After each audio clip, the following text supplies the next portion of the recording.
Good morning to all of you. आज हम start करने वाले हैं एनीमिया। अभी तक हम पढ़ रहे थे बॉडी फ्लूइड्स के अंदर हमने पढ़ा था कि बॉडी वाटर क्या होता है। बॉडी वाटर के बाद हमने देखा ब्लड एंड ब्लड के सारे कंपोजिशंस हमने रीड किए थे, जिसमें हमने प्लाज्मा पढ़ा, डब्ल्यूबीसी पढ़ा, आरबीसीज पढ़ा, प्लेटलेट्स पढ़ी एंड हमने हीमोग्लोबिन को भी देखा था। आज हम स्टार्ट कर रहे हैं कि ब्लड का जो डिसऑर्डर है वो क्या है, लाइक एनीमिया। एनीमिया को आज हम पढ़ेंगे। So let's start our new topic, anaemia. Introduction. Anaemia is a major killer in India. Anaemia जो है वो मेजर किलर है इंडिया के अंदर। हमारे इंडिया में जो हमारी इंडिया एक प्रकार से पुअर कंट्री हम बोल सकते हैं, वो उसकी वजह से हमारे यहाँ पे बहुत ज़्यादा प्रॉब्लम होती है एनीमिया की। So that's why it is a major killer in India. Statistics reveal that every second Indian woman is anemic. Statistical reveal यदि हम देखें तो every second India women anaemic होती हैं। क्यों? क्योंकि हमारे यहाँ का जो कल्चर है, हमारे यहाँ की जो लोगों की मेंटलिटी है, उसकी वजह से वुमेंस को बहुत ज़्यादा प्रॉब्लम यहाँ पे फेस करनी पड़ती है, जिसकी वजह से मेंटली भी फिजिकली भी उसकी वजह से भी यहाँ की वुमेन्स कुछ एनेमिक हो जाती हैं। Once in every 5 maternal deaths indirectly due to anemia. Every 5 maternal death जो होती है वो एनीमिया की वजह से होती है हमारे इंडिया में, due to the problem of our society. Anaemia affects both adults and childrens of the both sex, although pregnant women and adolescent girls are most susceptible and most affected by this disease. बच्चे और यदि हम adults की बात करें या mail females pregnant women हैं या जो ग्रोइंग स्टेज की गर्ल्स हैं, वो सब भी एनीमिक हो सकती है। एनीमिया उन्हें इफेक्ट कर सकता है। अब हम बात करते हैं प्रॉपर डेफिनेशन ऑफ एनीमिया के बारे में according to WHO। Anaemia anaemia के वर्ड को यदि हम बाइफरगेट करें तो एन का मतलब है विदाउट और एमिया का मतलब है ब्लड। तो विदाउट ब्लड एनीमिया का मतलब क्या हुआ? Without blood is a decrease in the RBC's count, hemoglobin and oblique or hematocrit values, resulting in a lower ability for the blood to carry oxygen to blood tissues। ठीक है, anaemia जो है उसका मतलब क्या है? Without blood. ठीक है, एनीमिया में क्या होता है, हमारा जो आरबीसीज का काउंट है वो डिक्रीज हो जाता है, कम हो जाता है। हीमोग्लोबिन जो है वो भी कम हो जाता है और हेमाटोक्रिट वैल्यूज जो होती हैं वो भी कम हो जाती है। मतलब आरबीसीज काउंट कम हो गया, हीमोग्लोबिन कम हो गया और हेमाटोक्रिट वैल्यूज जो भी थी वो भी कम हो गई। तो उसकी वजह से ब्लड को ऑक्सीजन जो कैरी करनी थी ब्लड बॉडी टिश्यू तक पहुंचाने के लिए वो भी लोअर हो जाती है, जिसकी वजह से एनीमिया होता है। ठीक है, यहाँ हम देख सकते हैं डायग्राम। इस फोटो में आपको दिख रहा है कि normal amount of red blood cells जो होती हैं उसमें आरबीसी सब देख पा रहे हैं। यदि हम ब्लड को एनीमिक ब्लड को यदि हम माइक्रोस्कोप में देखें तो एनीमिक जो सेल है, एनीमिक ब्लड सेल्स हैं, उसमें आरबीसी का सॉल्टेज पाया जाएगा। तो इस तरीके से दिखाई देंगी। अब हम बात करते हैं पैथोफिजियोलॉजी की। पैथोफिजियोलॉजी पढ़ने के पहले हम देखते हैं कि पैथोफिजियोलॉजी का मतलब क्या होता है। आपको सेकंड सेमेस्टर में एक सब्जेक्ट आएगा पैथोफिजियोलॉजी के नाम से, तो हमको ह्यूमन पैथोफिजियोलॉजी पढ़ना है। इसके अंदर हम क्या पढ़ते हैं? सबसे पहले हम डेफिनेशन ऑफ पैथोफिजियोलॉजी देखते हैं, उसके बाद हम एनीमिया की पैथोफिजियोलॉजी पर आएंगे। पैथोफिजियोलॉजी का मतलब ये होता है कि हमारी बॉडी में जो डिसीज हो रही है वो कौन सा मैकेनिज्म फॉलो करके वो हो रही है। सपोज एनीमिया है, ठीक है, अभी हम एनीमिया की बात कर रहे हैं, तो एनीमिया का हम एग्जांपल लें कि हमारी बॉडी में एनीमिया हुआ। एनीमिया मतलब क्या? हमारी बॉडी से आरबीसीज कम हुए, हीमोग्लोबिन कम हुआ एंड जो भी हेमाटोक्रिट वैल्यूज थी वो कम हुई, उसकी वजह से एनीमिया हुआ। तो इसके कम होने की वजह से क्या हुआ था कि जो ऑक्सीजन जो ब्लड कैरी कर रहा था वो ब्लड ऑक्सीजन को कैरी नहीं कर पाया और बॉडी टिश्यू तक पहुंच नहीं पाया, जिसकी वजह से एनीमिया हो गया। हमने पढ़ा। तो ये जो जितनी भी मैकेनिज्म थी ये क्यों हुई, किस वजह से हुई, it is the based on pathophysiology. It is a pathophysiology. समझिए आप कि पैथोफिजियोलॉजी क्या होता है। अब हम बात करते हैं कि एनीमिया होता कैसे है, एनीमिया की पैथोफिजियोलॉजी कैसी होती है। तो सबसे पहले हम बात करते हैं डिक्रीज इन आरबीसीज, एचबी और एचसीटी, मतलब हेमाटोक्रिट लेवल। ठीक है, क्या होगा, आरबीसीज कम होगी, हीमोग्लोबिन कम होगा एंड एचसीटी लेवल जो है वो कम हो जाएगा। इन सब के कम होने की वजह से डिमिनिश्ड ऑक्सीजन कैरिंग कैपेसिटी, मतलब जो ऑक्सीजन कैरिंग कैपेसिटी है वो बिल्कुल कम हो जाएगी, जिसकी वजह से क्या होगा, hypoxia. And hypoxia included effects on organ function. ठीक है, ऑक्सीजन कैरिंग कैपेसिटी कम होने की वजह से क्या होगा, हाइपोक्सिया होगा। हाइपोक्सिया का मतलब क्या होता है, हाइपोक्सिया का मतलब होता है कि ऑक्सीजन की डिमांड बढ़ जाना और ऑक्सीजन की कमी हो जाना, जिसकी वजह से ऑक्सीजन की डिमांड बढ़ जाती है। तो ऑक्सीजन की डिमांड जैसे बढ़ जाएगी, ऑक्सीजन लेवल वहाँ घट जाएगा, तो ऑर्गन फंक्शन क्या होंगे, अफेक्ट होंगे, जिसकी वजह से ऑर्गन फंक्शन अफेक्ट होंगे तो sign and symptoms of anaemia वहाँ आ जाएंगे। तो this is all about pathophysiology of anaemia.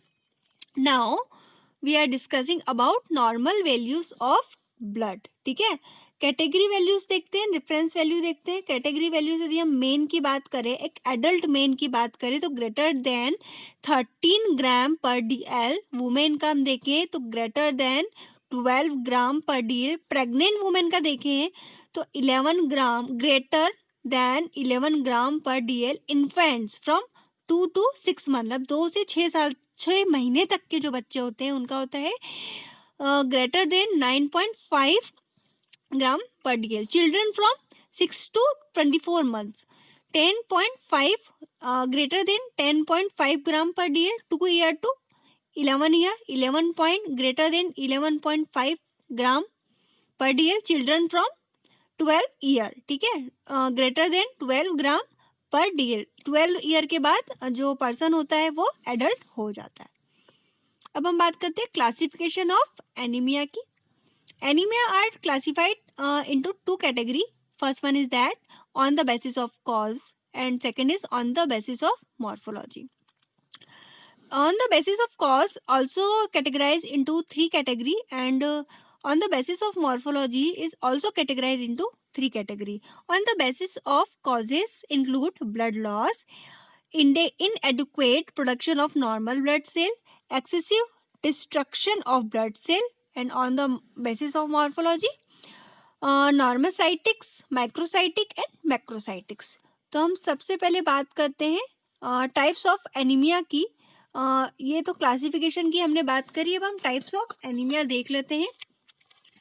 Types of anaemia में हम सबसे पहले देखेंगे based on clinical picture. Clinical picture के अकॉर्डिंग एनीमिया का टाइप क्या होगा, सबसे पहला होगा iron deficiency anaemia, megaloblastic anaemia, pernicious anemia, hemorrhagic anemia, hemolytic anemia. Hemolytic anemia also divided into two category, thalassemia anemia and sickle cell anemia. And next है aplastic anemia. So this is all about based on clinical picture type of anaemia.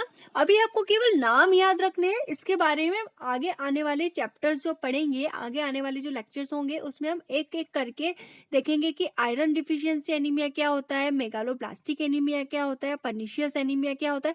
अभी आपको केवल नाम याद रखने हैं।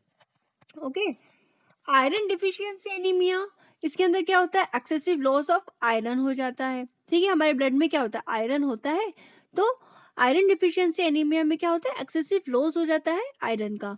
इसमें womens are at risk for menstrual blood and growing foetus. ठीक है, जो वुमेन्स है वो मेंस्ट्रुअल ब्लड ब्लीडिंग यदि हो रहा है तब, एंड जब ग्रोइंग फीटस है, यदि कोई प्रेग्नेंट वुमेन है उसका ग्रोइंग फीटस है तो वहां पर वुमेन का बहुत बड़ा रिस्क हो जाता है जब उसे आयरन डिफिशियंसी एनीमिया हो जाता है।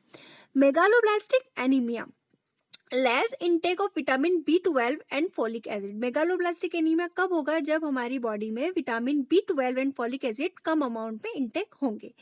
रेड बोन मेरो हाँ, प्रोड्यूस एबनॉर्मल आरबीसीज। जब रेड बोन मेरो हमारी जो है वो एबनॉर्मल आरबीसीज को प्रोड्यूस करेगी तब भी मेगालोब्लास्टिक एनीमिया होगा।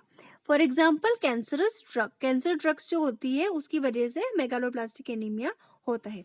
पर्निशियस एनीमिया, अभी हम केवल इन सब की एक एक लाइंस पढ़ रहे हैं, आगे आने वाले चैप्टर्स में हम इसका पूरा डिटेलिंग करेंगे। Pernicious anemia, inability of stomach to absorb vitamin B12 in small intestine. Pernicious anaemia कब होता है? देखिए, मेगालोब्लास्टिक एनीमिया में तो क्या हो रहा था कि जब हम लेस अमाउंट में ही विटामिन B12 का इंटेक कर रहे थे तो मेगालोब्लास्टिक एनीमिया हो रहा था।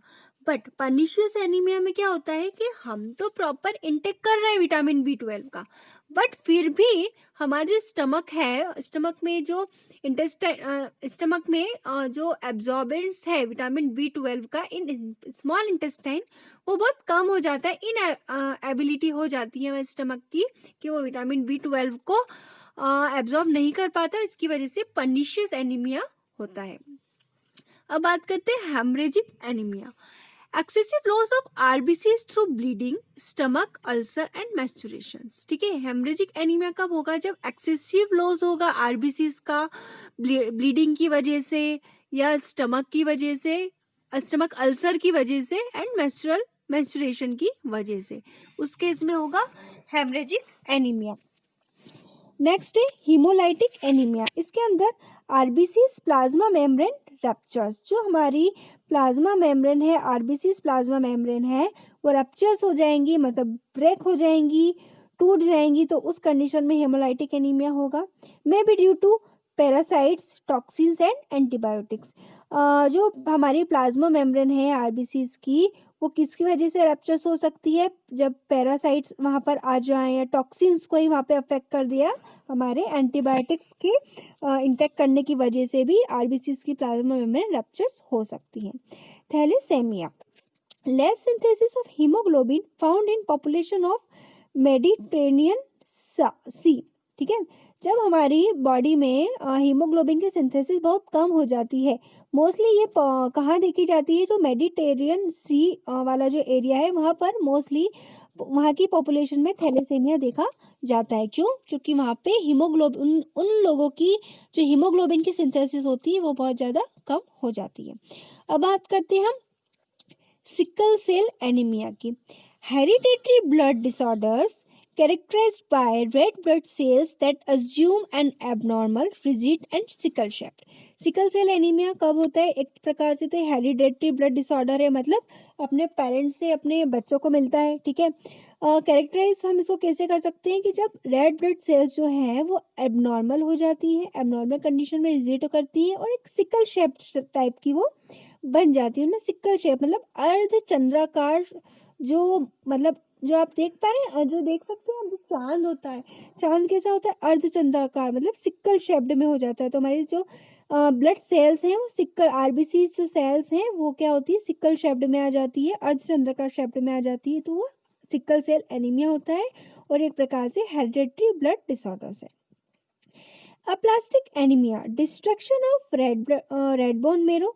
हमारे जो रेड बोन मेरोज हैं उसका डिस्ट्रक्शन हो जाता है, इसकी वजह से एप्लास्टिक एनीमिया होता है, caused by toxin gamma radiation. ठीक है, एप्लास्टिक एनीमिया जो गामा रेडिएशंस होता है फ्रॉम द सनलाइट या फिर जो भी लाइट्स होती हैं, जो जहाँ से भी रेडिएशंस आते हैं वहाँ में गामा रेडिएशन की वजह से एप्लास्टिक एनीमिया होता है, और कुछ टॉक्सिन्स की वजह से भी वहाँ पर एनीमिया होता है, जिसको हम एप्लास्टिक एनीमिया बोल सकते हैं। Non normochromic normocytic anaemia, normal MCHC, normal MCV, this include, ये भी एक टाइप से एनीमिया होता है। इसके अंदर क्या होता है? Anaemias of chronic disease. Chronic disease की वजह से जो एनीमिया होता है, मतलब कि बहुत लंबे समय से यदि कोई बीमारी है तो उसकी वजह से ब्लड लॉस होने लगता है तो उसको भी हम एनीमिया बोल सकते हैं। Haemolytic anaemias those characterised by accelerated destruction of RBCs. ठीक है, ये हमने ऊपर भी देखा था। एनीमिया ऑफ एक्यूट हेमरेज की वजह से जो एनीमिया होता है। एप्लास्टिक एनीमिया, इसको भी हमने अभी ऊपर पढ़ा था। Hypochromic microcytic anaemia, low MCHC, low MCV, this include iron deficiency anaemia, thalassaemias, anaemias of chronic disease. Normochromic macrocytic anemia, normal MCHC, high MCV. These include vitamin B12 deficiency and folate deficiency. So आज हमने पढ़ा types of anaemia क्या होता है, classification of anaemia क्या होता है. Anaemia में यदि हम एनीमिया को छोड़ के यदि हम ब्लड की नॉर्मल वैल्यूज देखें तो क्या होती है, पैथोफिजियोलॉजी ऑफ एनीमिया क्या होता है, definition, proper definition according to WHO क्या होगा, एंड इंट्रोडक्शन ऑफ एनीमिया आज हमने पढ़ा. नेक्स्ट में हम देखेंगे कि एनीमिया को हम ठीक कैसे कर सकते हैं, उसका ट्रीटमेंट क्या होगा. Thank you.